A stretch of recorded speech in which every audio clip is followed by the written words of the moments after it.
And when you are taking drugs, make sure you follow the instruction. If your healthcare provider prescribes you drugs, remember, have a potential for to become addicted. When drugs taking get out of hand and you can no longer control the amount that you use, for some reason, it become an addiction. It will cost you your life.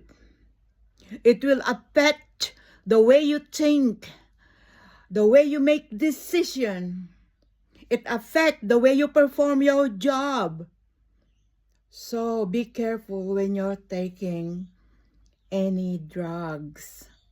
For pain management, seek your doctor's support and get your doctor to help you.